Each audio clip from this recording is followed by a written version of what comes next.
Hi, very good morning ಎಲ್ರಿಗೂ ನಮಸ್ಕಾರ.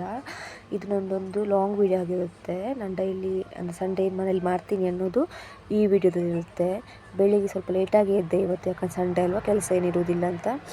ಎದ್ದು ಮುಖ ಎಲ್ಲ ತೊಳ್ಕೊಂಡು ಆಮೇಲೆ ದೇವರಿಗೆಲ್ಲ ದೀಪ ಇಟ್ಟು ಎಲ್ಲರೂ ಸೂರ್ಯನ ಬೆಳಕಂತೂ ದೇವರ ಕೋಣೆಗೆ ಬರ್ತಾಯಿತ್ತು. ದೀಪ ಎಲ್ಲ ಇಟ್ಟಾದ್ಮೇಲೆ ಬೆಳಗಿನ ಚಾಗೆ ಒಡ್ಪಲೆ, ನಮ್ಮ ಕಡೆ ಒಡ್ಪಲೆ ಅಂತ ಹೇಳ್ತಾರೆ, ಅದನ್ನು ಮಾಡಿದರು ಅಮ್ಮ. ಅದನ್ನು ತಿಂದ್ಕೊಂಡೆ. ಆಮೇಲೆ ಸ್ವಲ್ಪ ತಲೆ ಬಾಚಬೇಕಿತ್ತು, ಮನೆಯಲ್ಲೇ ಮಾಡಿರೋಂಥ ಎಣ್ಣೆ ಇತ್ತು, ಅದನ್ನು ಹಾಕಿ ತಲೆಯೆಲ್ಲ ಚೆನ್ನಾಗಿ ಬಾಚ್ಕೊಂಡು ಆದಮೇಲೆ ಒಂದು ಬಿಂಗು ತಂದಿದ್ರು ಅಪ್ಪ. ಅದನ್ನು ತಿಂದ್ಕೊಂಡು ಸ್ವಲ್ಪ ಬಟ್ಟೆ ಒಗೆಗೆಲ್ಲ ಇತ್ತು, ಅದನ್ನೆಲ್ಲ ಒಗಿತಾ ಇದ್ದೆ. ಅಷ್ಟರಲ್ಲಿ ತಂಗಿ ಜ್ಯೂಸ್ ತಗೋ ಅಂತ ಕೊಟ್ಟಳು. ಆ ಜ್ಯೂಸನ್ನು ಕುಡ್ಕೊಂಡು ಬಟ್ಟೆ ಎಲ್ಲ ಒಗೆದು ಥರ ಒಣಗಿ ಹಾಕಿದೆ. ಬಿಸಿಲೆಲ್ಲ ಚೆನ್ನಾಗಿತ್ತು ಆ ಟೈಮಲ್ಲಿ. ಮಧ್ಯಾಹ್ನ ಊಟ ಮಾಡಿ ಸ್ವಲ್ಪ ಪಾತ್ರೆ ಎಲ್ಲ ತೊಳಿಲಿಕ್ಕಿತ್ತು, ಅದನ್ನೆಲ್ಲ ತೊಳೆದು ಹಾಕಿದೆ. ನೋಡಿ, ಈ ಥರ ಕಾಣ್ತಾ ಉಂಟು ಪಾತ್ರೆ ತೊಳೆದು ಹಾಕಿ.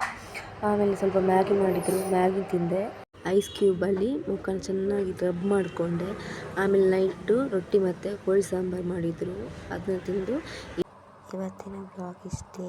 Thank you for watching.